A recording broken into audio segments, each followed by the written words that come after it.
Então, esse primeiro capítulo, capítulo 20, que é Defesas contra o Mal, começa assim. O André Luiz ficou muito impressionado com a fortaleza da construção do castelo, onde o posto funciona, né? Os altos muros e todos os recursos de defesa, a torre de vigia, o baluarte. Baluarte é uma fortaleza, que é uma construção avançada, assim, são termos usados na arquitetura militar. A cisterna, que é um depósito de águas pluviais, que mais? As seteiras, que são aquelas aberturas que tem nos castelos, de onde eles atiram setas contra os inimigos. Os barbacãs, que são as frestas feitas nos muros de arrimo para escoamento da água da chuva.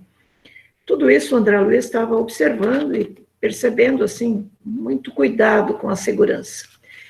E aí, quando ele observou as armas, ele falou, nossa, tem até armas, tem pequenos canhões.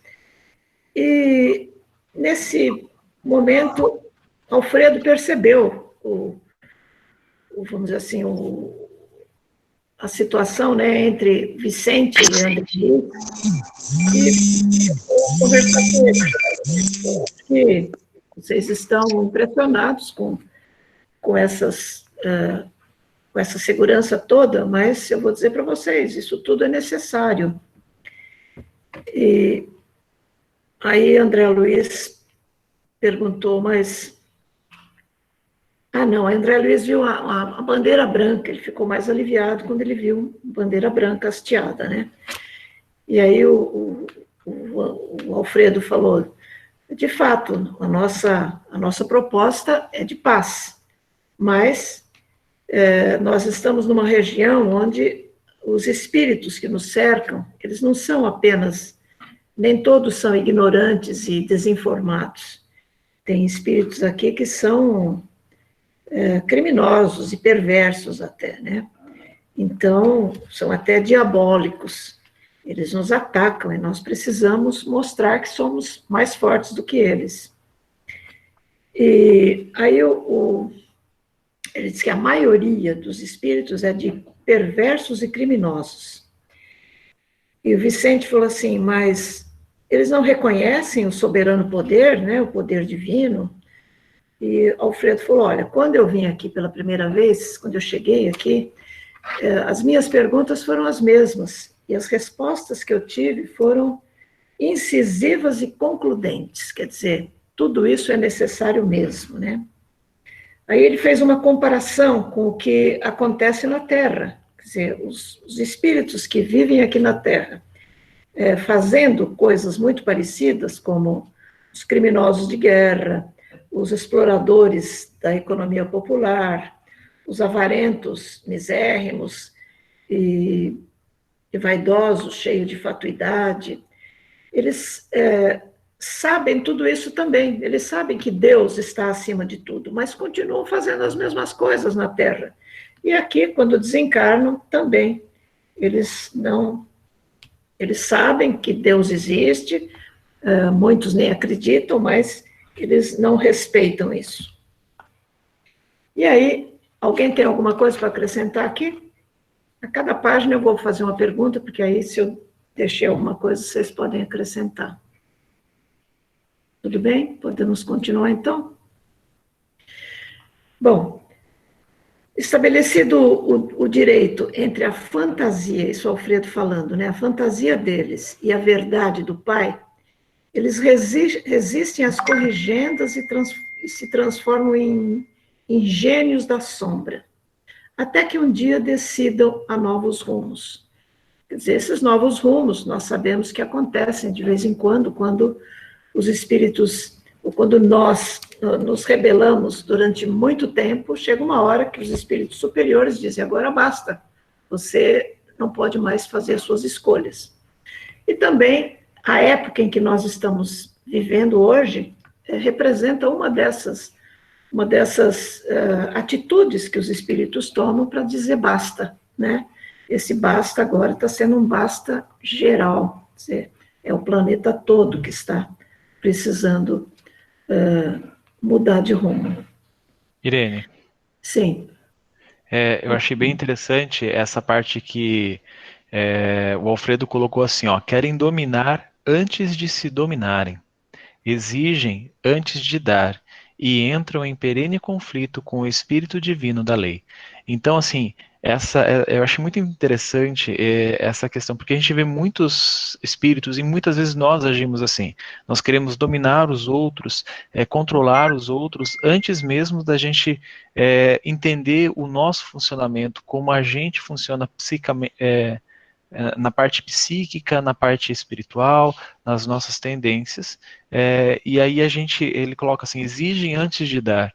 Eu lembro muito que o Haroldo sempre fala que é, é, o, existem seres humanos que estão na Terra somente para usufruir, e eles não deixam nada para a vida. Né? Então, estes são esses espíritos, né, que ele estava falando, desses espíritos perversos, são aqueles que passam pela vida somente para usufruir e nada ou pouco contribuem para a vida. Né? Como André Luiz já nos falou que nós somos co-criadores. Né? é verdade. Obrigada. Foi bem lembrado isso, é muito importante realmente, né? Bom, aí André pergunta para o Alfredo se... Não, ele fala que na Terra a gente até entende que isso aconteça, né? Mas ali, no plano espiritual, como é que isso poderia acontecer? E as explicações de Alfredo realmente resolvem isso, né? Explicam que a morte do corpo físico, para muitos de nós, não representa muita coisa, principalmente para esses espíritos vinculados ao mal, né? Ele falou, inclusive, das cooperativas para o mal que existe no plano espiritual, da escravização dos que se enfraquecem pela invigilância. Isso tudo a gente, né, nas obras seguintes do André Luiz, ele discrimina bem essas situações. E aí ele fica impressionado com as armas, né, e pergunta para o Alfredo, mas e as armas, elas são utilizadas? E o Alfredo responde que sim, que elas são utilizadas. E tanto o André como o Vicente ficam muito impressionados, mas como? E elas matam, elas ferem, o que elas fazem, né? E o Alfredo explicou, olha, assim como na Terra, quer dizer, na Terra, as armas matam o corpo, simplesmente, porque nós sabemos que a morte não existe. Aqui também. Só que aí ele deu uma explicação muito importante para nós, que é justamente, primeiro, a questão da responsabilidade de quem mata. Não é porque na Terra matar o corpo não significa matar o espírito, que nós não vamos ser irresponsáveis matando o corpo, né? E a explicação também em relação ao perispírito é que ele diz que assim como nos planos mais evoluídos, os espíritos conseguem diminuir a densidade do perispírito cada vez mais. Quer dizer, embora a gente saiba pela Gênese que o perispírito de cada espírito é formado com o material fornecido pelo fluido cósmico do planeta que habitamos, né? Então, estamos todos na Terra, o perispírito deveria ser igual para todos, mas mesmo aqui na Terra, quer dizer, os espíritos que estão mais evoluídos, eles conseguem eterizar mais o seu perispírito. E lá, nesse plano onde eles estão, no umbral pesado, né, os espíritos adensam cada vez mais o seu perispírito. Então, eles ficam com um corpo perispiritual muito parecido com o corpo carnal mesmo, né? Então, aquelas armas que eles têm lá, elas é como se estivessem destruindo o perispírito. Só que o Alfredo explica que a recomposição do perispírito se faz diariamente. Os espíritos são agredidos por essas armas, é como se estivessem morrendo, né, fisicamente, mas no dia seguinte eles estão lá de novo, com o mesmo corpo. E a diferença disso é que aqui na Terra, para conseguir um corpo físico, muitos espíritos trabalham durante séculos. Então, essa é a responsabilidade maior, quer dizer, aí entra a justiça divina, quando aqui na Terra nós desrespeitamos a lei e matamos, ou pelo suicídio, nos autodestruímos, ou quando destruímos o corpo de alguém, né? Pelo Irene, assassinato. Fala. posso fazer uma outra inserção aqui? Eu Claro. achei muito interessante quando o André Luiz ficou assustado sobre esse comentário das armas, né? E o Alfredo responde assim: meu amigo, se já não estamos na carne, busquemos desencarnar também os nossos pensamentos. Então a gente precisava, ali, né, no caso, eles precisariam parar de pensar como se estivessem na Terra. Né, como se eles ainda habitassem na matéria, como se a matéria ainda fizesse parte do dia a dia deles. A matéria que eu digo, a matéria aqui da Terra, né? Então ele dá uma dica para o André Luiz: olha, entenda as coisas como o espírito imortal que você é, e não mais como um ser humano aqui na Terra, limitado à carne, né? Isso eu achei bem interessante, essa lição. Realmente, é bem Dona interessante Irene, mesmo. eu também complementando, que eu destaquei Fala. esse parágrafo também, que além de chamar a atenção, né, do André Luiz e do Vicente, eu acho que ele quis mostrar também o que a senhora acabou de falar, que os espíritos, as criaturas que se agarram, né, naquele plano, as impressões físicas, né, as coisas da Terra, elas ficam criando, como a senhora falou, cada vez mais densidade para o veículo de manifestação, ou seja, para o perispírito, né? E aí ele dá o exemplo dos espíritos superiores, né, purificados, e ao contrário, eles elevam cada vez mais, como eles não estão tão presos à Terra, eles elevam cada vez mais o seu perispírito, né? Eles purificam o perispírito, né? Uhum. É isso mesmo. Bom, ninguém mais quer falar alguma coisa? Aqui ainda sobre isso, ele diz que... peraí. Não, isso eu já falei. Durante séculos. Bom, aí para terminar esse capítulo, Alfredo conta... Estou indo mais rápido do que eu imaginava, porque preocupado com o tempo, acabei correndo demais, né? Mas Alfredo conta a lenda da serpente venenosa, uma lenda da tradição popular da Índia, né? Alguém gostaria de contar essa lenda? É uma lenda que muitos de nós conhecemos, né? Eu não me lembro se eu conheci essa lenda pela leitura do livro ou se eu já tinha lido em algum outro lugar essa lenda, né? É muito conhecida realmente. Mas eu gostaria que alguém contasse, para eu não ficar falando muito. Eu posso contar, Dona Irene. Então, pode falar. Contam as tradições populares da Índia que existiu uma serpente venenosa em certo campo. Ninguém se aventurava a passar por lá, receando-lhe o assalto. Mas um santo homem, a serviço de Deus, buscou a região, mais confiado no Senhor que em si mesmo. A serpente o atacou, desrespeitosa.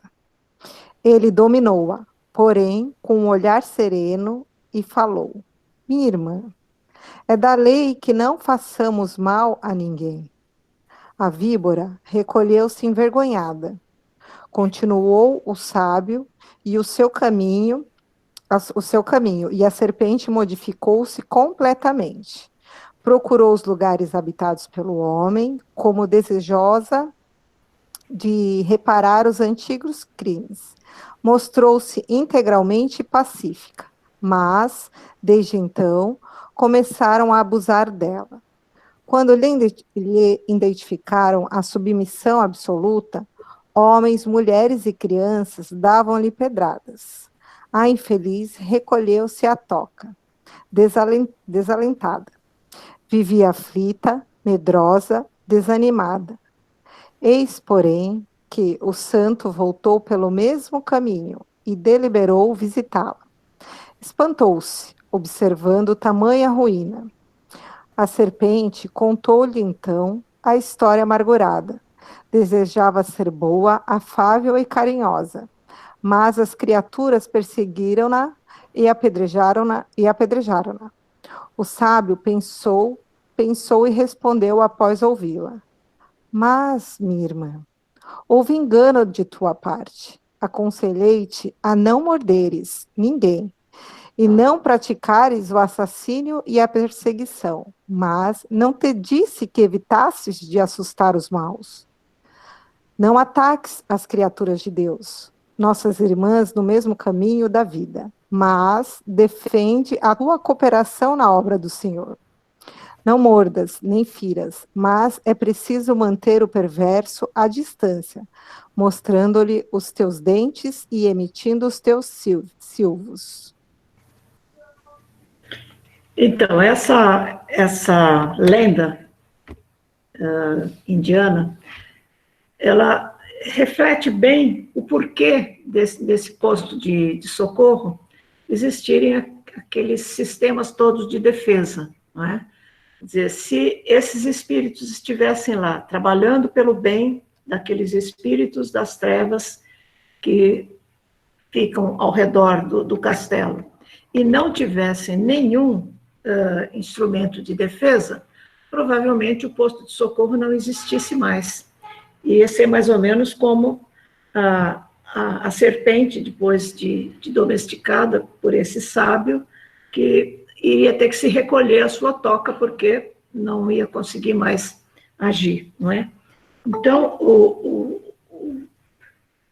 a história mostra que realmente é necessário isso. Aqui na Terra também, quer dizer, como nós convivemos com espíritos de todas as espécies ainda num planeta de provas e expiações, quer dizer, nós precisamos saber nos defender quando necessário, né?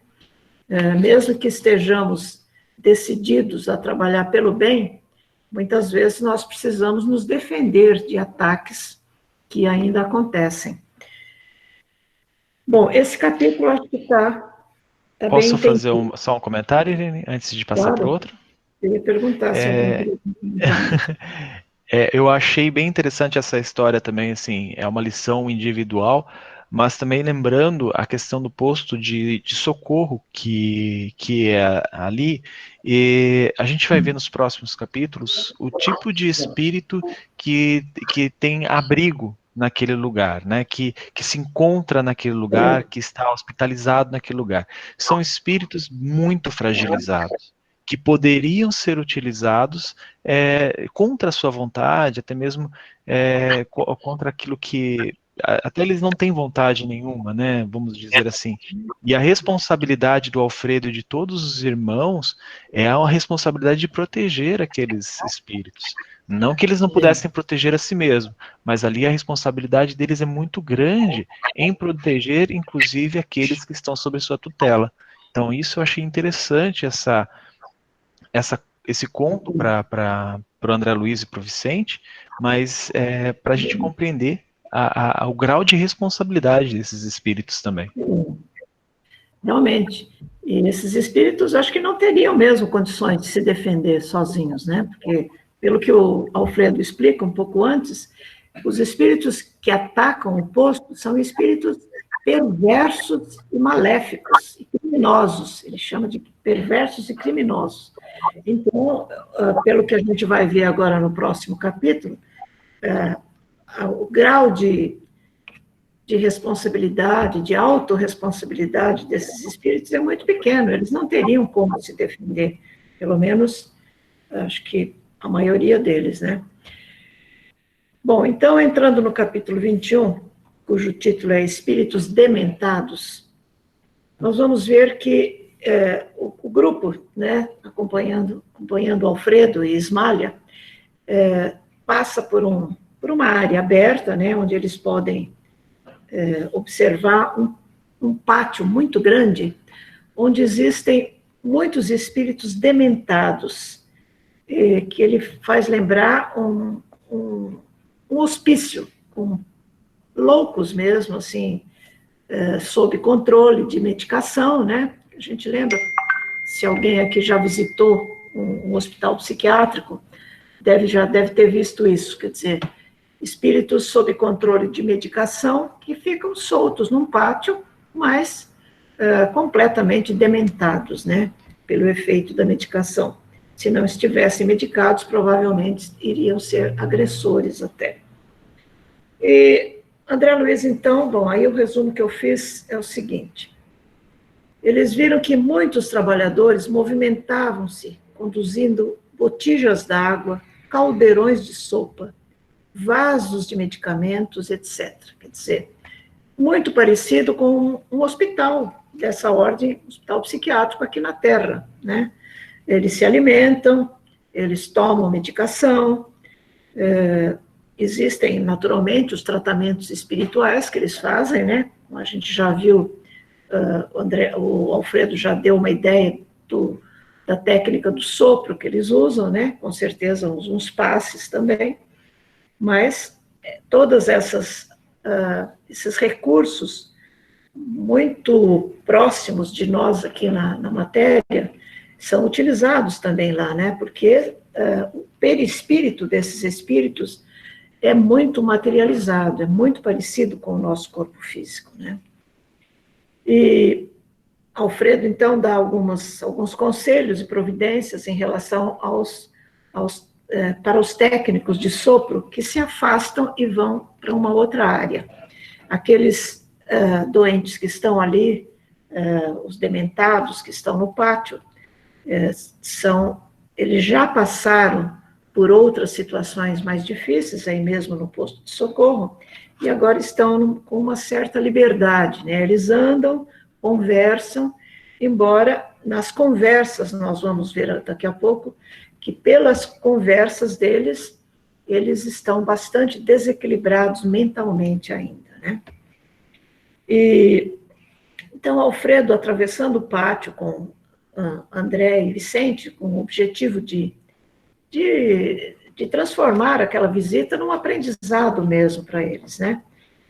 E então, ele começa a ser interrompido pelos doentes, e um deles fala assim: senhor Alfredo, e o resultado da minha petição? E fala das terras e dos escravos, né, que ele havia entrado com uma petição nesse sentido, e a gente percebe que ele não tinha a mínima noção de estar desencarnado já, né? Para ele continuava aqui na Terra, estava apenas hospitalizado, estava doente e foi hospitalizado. Aí o Alfredo, com muita paciência, com muito carinho, com muito amor, conversa com o seu Malaquias. Ele diz: seu Malaquias, você reclama com razão, mas a sua saúde não permite o seu regresso, porque ele pedia para voltar, ele precisava voltar para a Terra, né? Voltar para a casa dele, né? Para cuidar das terras dele, dos escravos. E ele falou: a sua saúde não permite o seu regresso apressado, né? E ele fala da dona Sinhá, que era a esposa do Malaquias, falou assim: a dona Sinhá, quando colocou você aqui, ela pediu que nós cuidássemos de você com muito cuidado mesmo, que nós nos dedicássemos ao seu tratamento. E é isso que nós estamos fazendo. Aí ainda o seu Malaquias fala: não, mas é que meus filhos, eles não fazem nada sozinhos, eles vão fazer tudo errado, e eu preciso estar lá para orientá-los.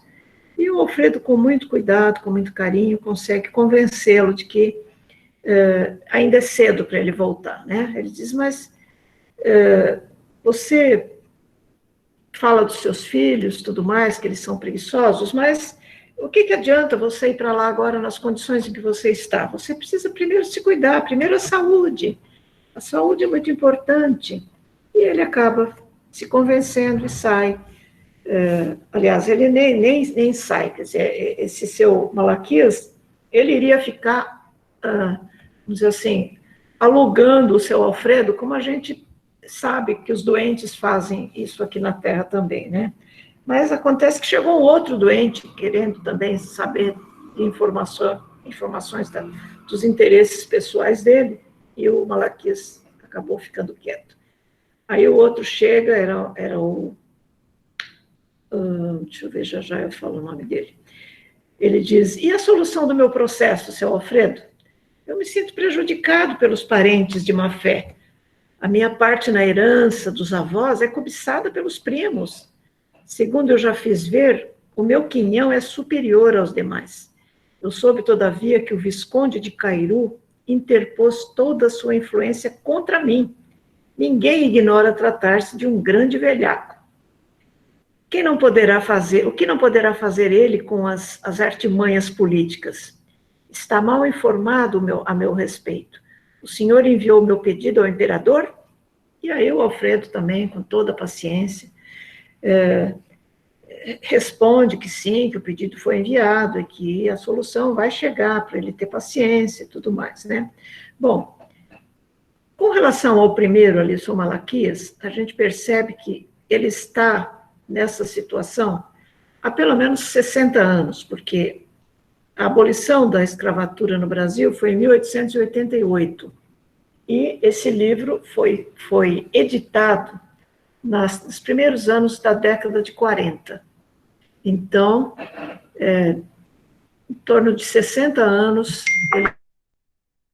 eles estão dando isso tudo como se ainda estivessem encarnados aqui na Terra. E o próximo, que é o seu... Quem pode me ajudar aí no nome desse? Eu gosto de falar o nome das pessoas. Aristarco. Aristarco, obrigada. Aristarco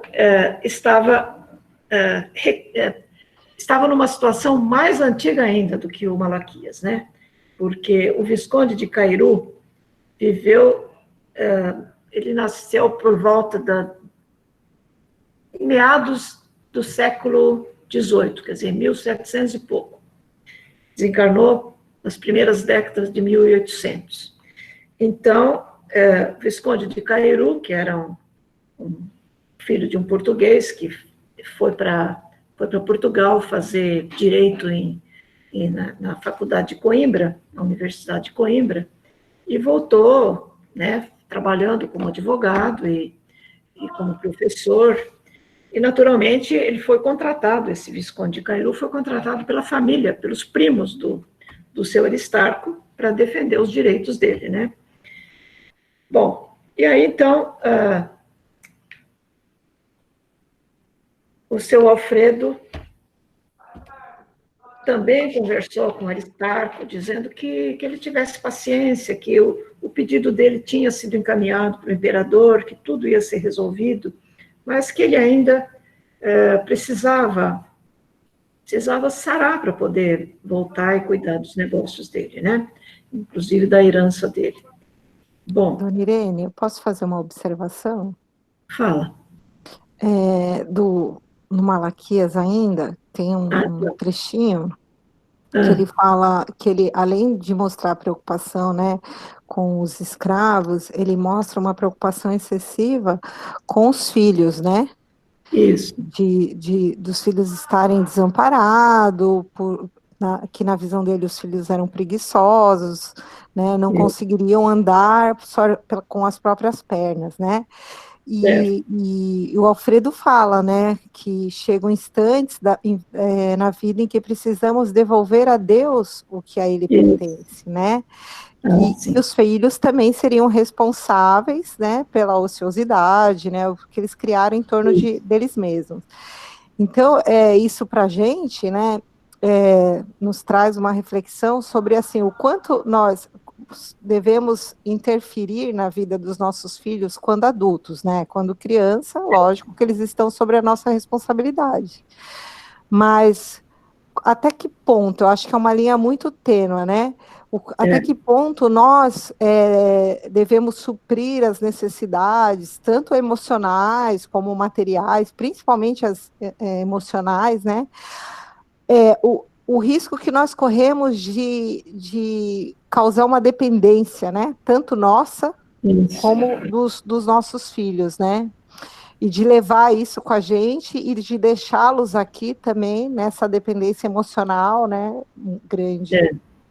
Muito bem lembrado, Rita, obrigada. Acho que isso é muito importante, realmente, a gente trazer para nós, inclusive, na educação dos filhos, quantas famílias cometem esses erros, né? De trazer os filhos na barra da saia da mãe, pertinho do pai, e não deixando que os filhos cresçam, que os espíritos se desenvolvam, que até que apliquem o conhecimento que trouxeram, né?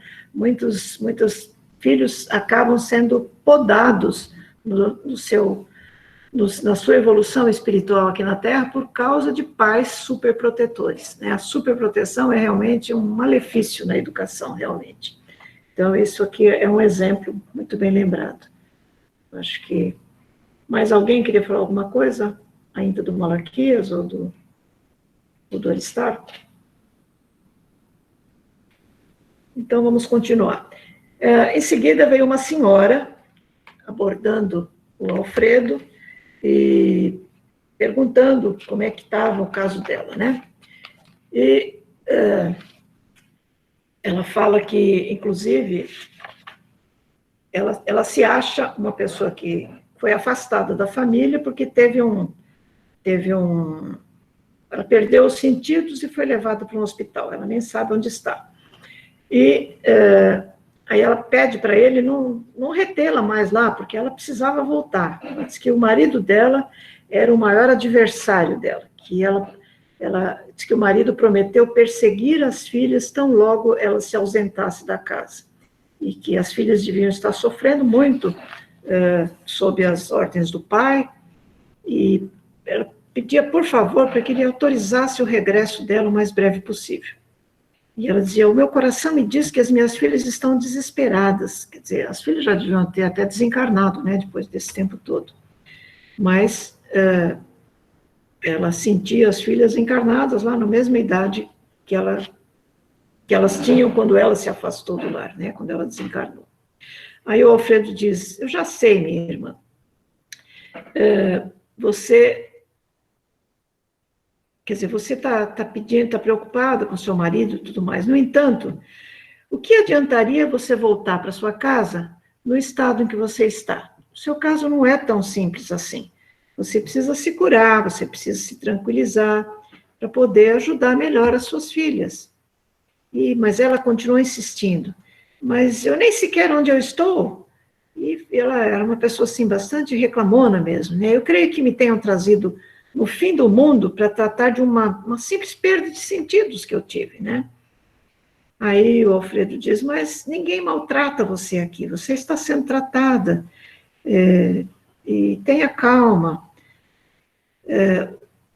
Aí ele diz assim, os laços consanguíneos são edificantes, mas acima deles vibra a família universal. Há criaturas suportando fardos muito mais pesados do que o seu. Aprenda, quanto esteja nas suas possibilidades, a desfazer-se de aquisições passageiras para ganhar um eterno bem. E ela não gostou muito, continuou reclamando, saiu com a cara fechada e, assim, com os olhos fulgurantes de cólera, diz André Luiz, né?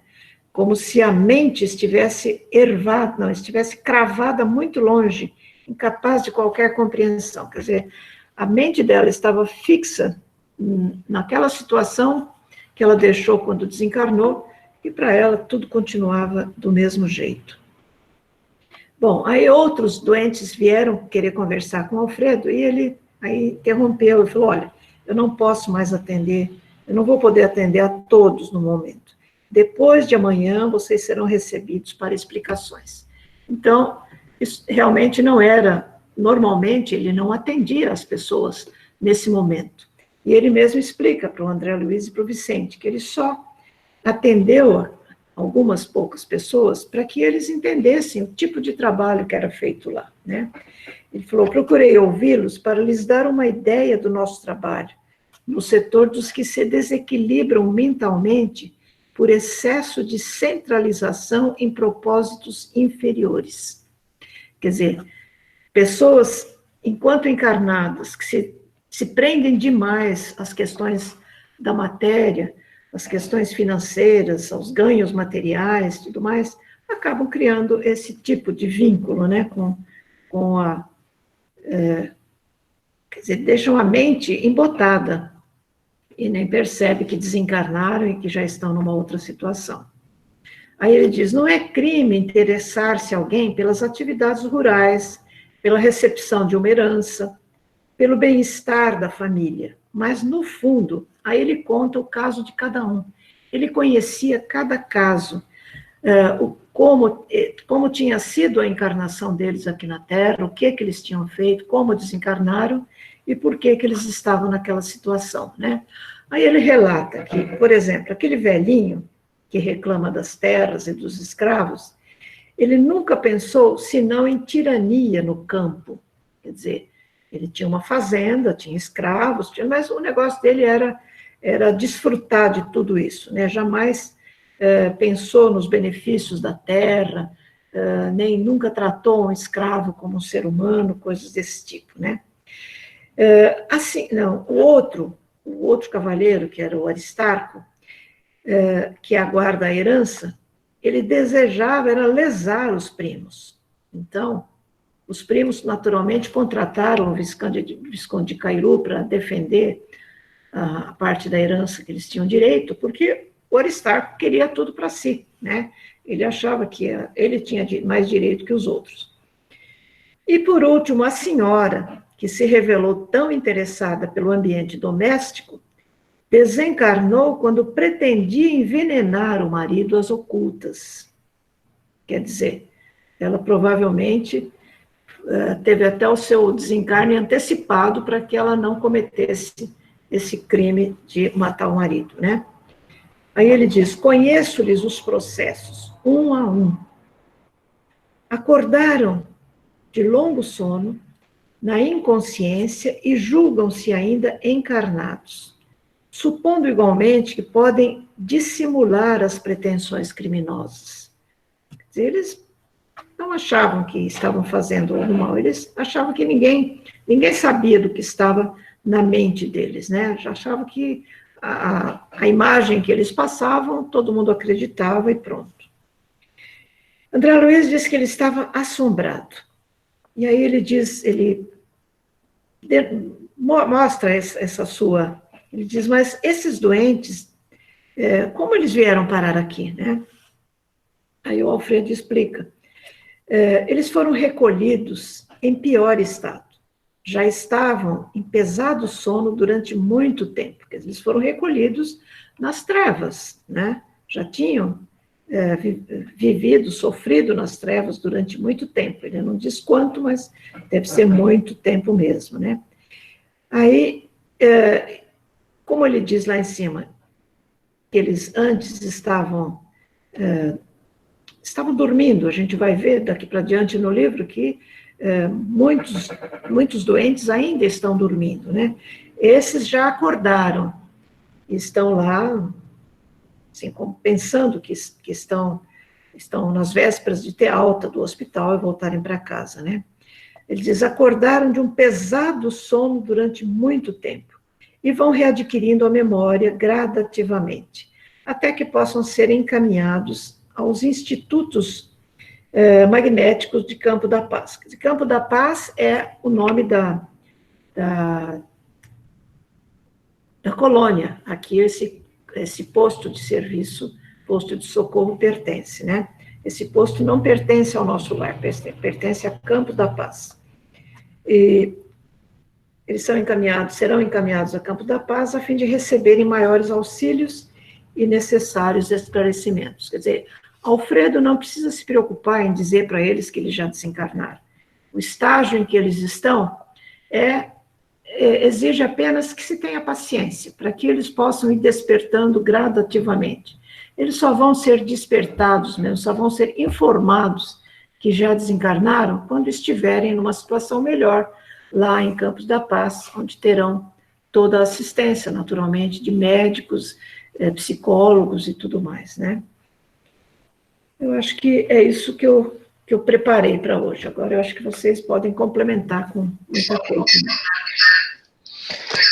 Dona Irene, eu achei muito interessante a forma que o Alfredo conversava com eles. Ele usa uma técnica que é muito usada na psiquiatria, que são pessoas que têm um grau de desorientação muito grande. Então, realmente, eles são muito parecidos com os esquizofrênicos aqui, que estão vivendo no universo paralelo, o universo que eles criaram para eles, que é uma forma de fugir da realidade, ou então eles fixam muito no que eles querem, e então eles não veem outra coisa na vida a não ser o objetivo que eles têm, né? Cada um tem o seu objetivo peculiar.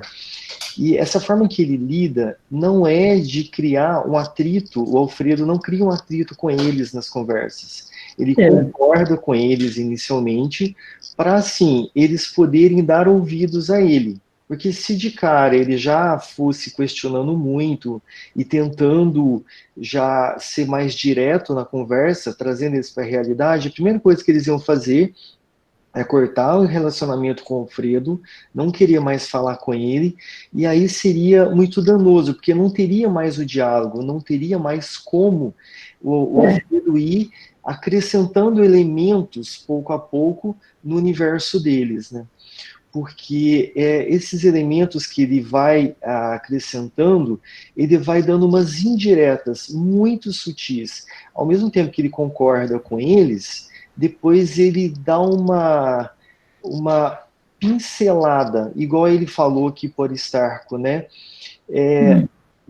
Falando que aquelas pessoas que o Aristarco que estava achando que ia enganá-lo, aí o Alfredo falou, será que eles não estão perdendo os bens sublimes que poderão alcançar diante da vida eterna? Mas era para ele que o Alfredo falou, não para os familiares que estavam encarnados. Mas ele extremamente ligado nos bens materiais, ele falou, é verdade, os tratantes, eles morrerão e perderão tudo depois. Ou seja, a fuga da realidade total. Quando Os outros iam desencarnar, ele não, né? Ele não, menos ele, né? Aquilo não serviu para ele.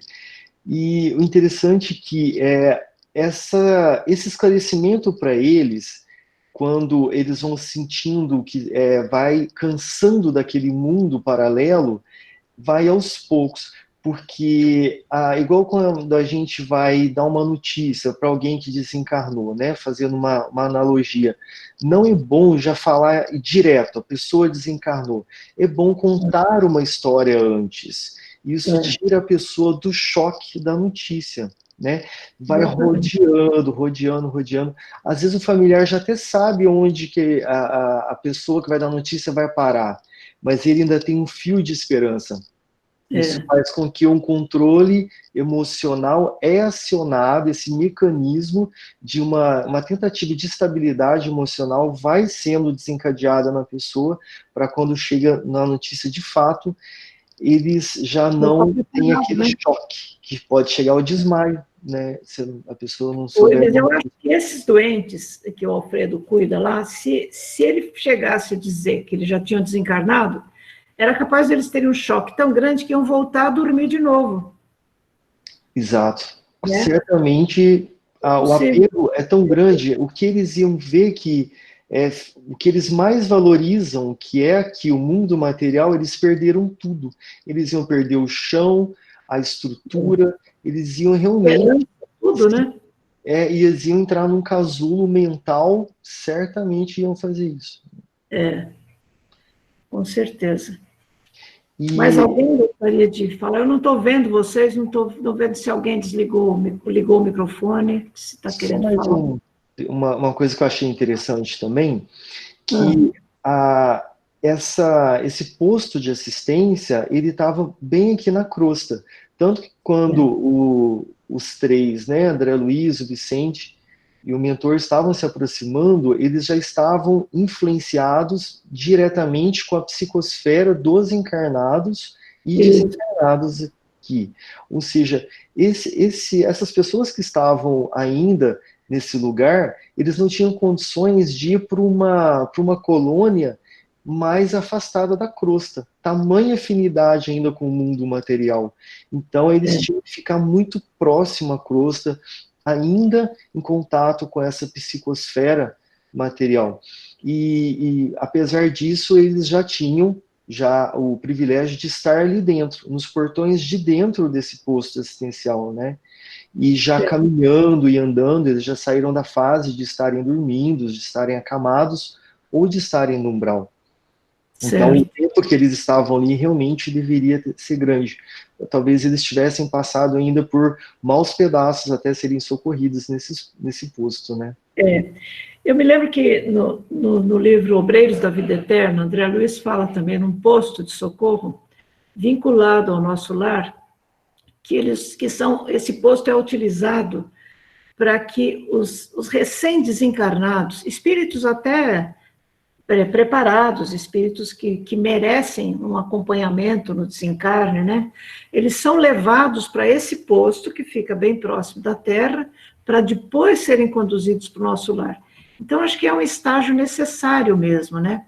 São espíritos que nem passaram pelo umbral, são espíritos que têm mérito, que têm uma assistência, né, dos espíritos no desencarne, e que são protegidos até dos espíritos sugadores, como é que chama os espíritos?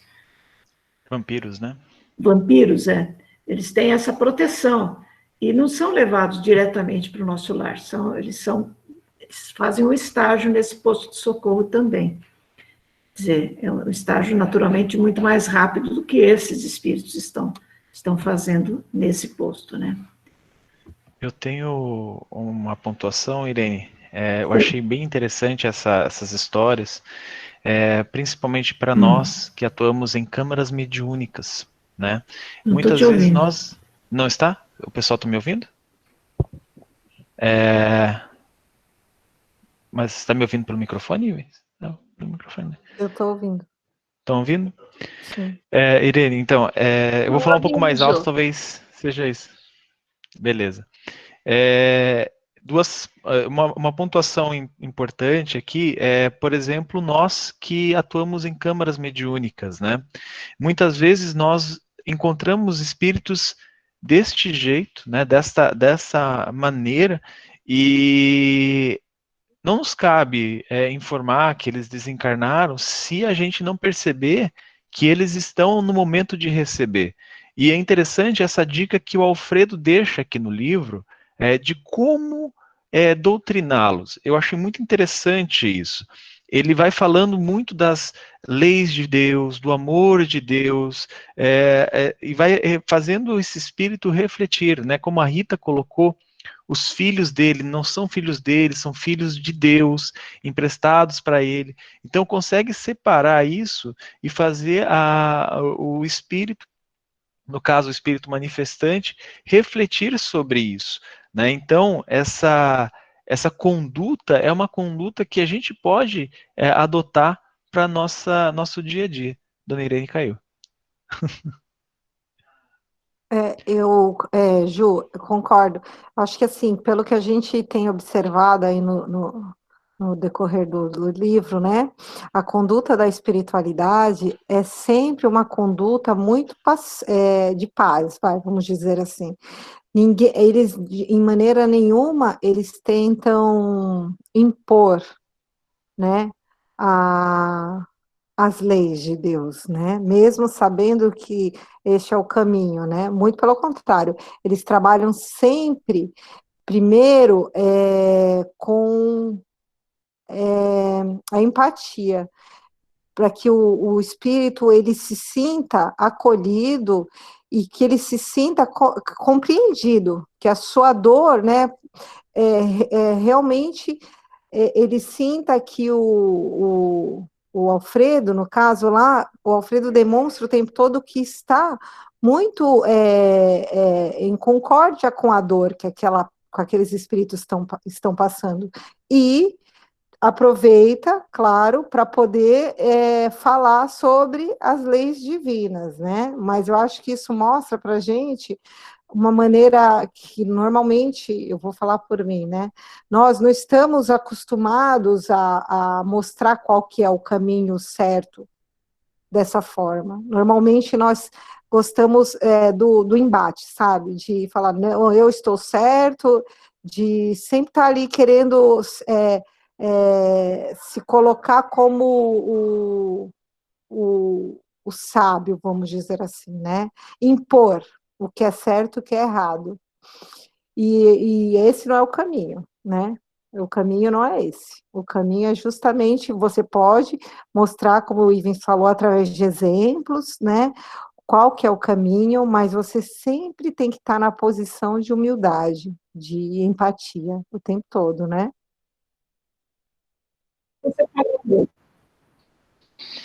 Nossa, exatamente isso, Rita, porque nós temos uma tendência de dar mais ouvidos àquelas pessoas que vão falar o que eu quero ouvir, que estão concordando comigo, né? A gente fica mais reticente, tenta isolar quem está contra a nossa ideia, a nossa intenção. E quando a pessoa tem um grau de desorientação muito grande, nas esquizofrenias, os recém-desencarnados, né, que não sabem que estão desencarnados, de repente, por uma religião que eles tinham quando estavam encarnados, nunca foi abordado isso, como é a vida após a morte, eles nunca ouviram nada a respeito, então é difícil identificar o que era estar desencarnado, né? Aquilo não faz sentido. Eu estou tão vivo, como é que eu posso estar morto, né? Então, essa empatia que você falou, né, é o que vai estipular diretamente o elo de contato, de comunicação das pessoas que estão prestando assistência aos assistidos.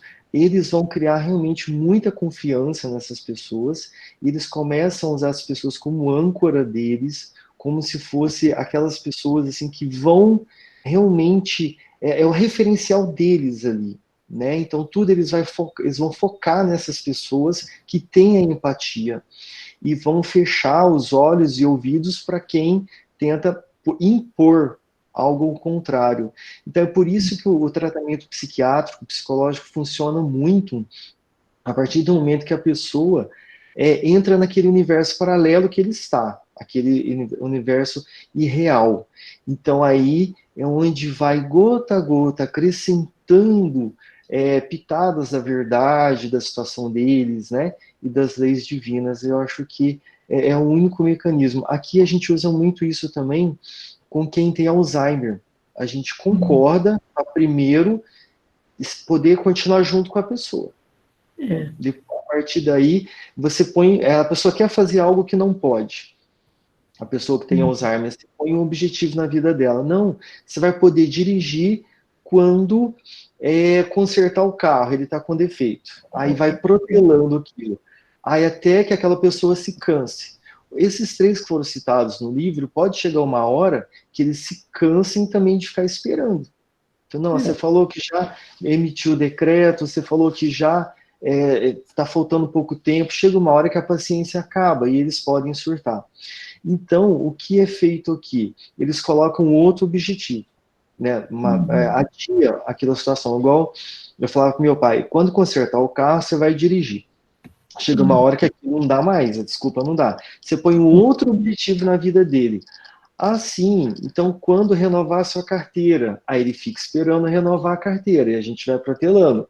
Aí a pessoa surta e se cansa, se arruma um outro objetivo, até que uma hora ele cai em si e percebe que ele não pode mais dirigir. E que esses 3, de repente, já estão desencarnados. Chega uma hora que assim, a água mole e pedra dura, aquelas ideias do Alfredo, uma hora entram na cabeça deles. Né? Aquela ideia das leis divinas. Né? Mas pelo que o Alfredo diz, isso só vai acontecer quando eles estiverem melhores e forem transferidos para a colônia, Campos da Paz, né? Porque lá eles têm recursos para isso, têm recursos para dar um suporte para qualquer crise que o espírito entrar, né? O tratamento magnético, acho que seria nesse posto de assistência mesmo, né? Eu não sei se eu entendi errado. Parecia que lá dentro ele tem uma aula de tratamento magnético onde... A memória, gradativamente, quer dizer, eles vão readquirindo a memória gradativamente até que possam ser encaminhados aos institutos magnéticos de Campos da Paz, a fim de receberem maiores auxílios e necessários esclarecimentos. Então, essa assistência, os institutos magnéticos ficam em Campos da Paz. O André Luiz é bem específico aqui, né? Lá no posto de socorro, eles ficam por um tempo, até que eles tenham condições de serem transferidos. Esse tempo pode ser muito demorado, né? Algumas décadas, pelo jeito.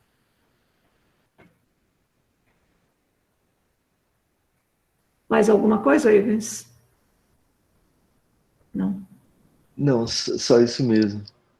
Tá, obrigada pela sua participação e pelas informações importantes que você deu, né? Mais alguém gostaria de falar mais alguma coisa, gente? Eu deixei algumas coisas sem falar justamente para vocês poderem participar mais, né? Porque eu não gosto de ficar falando sozinha, não.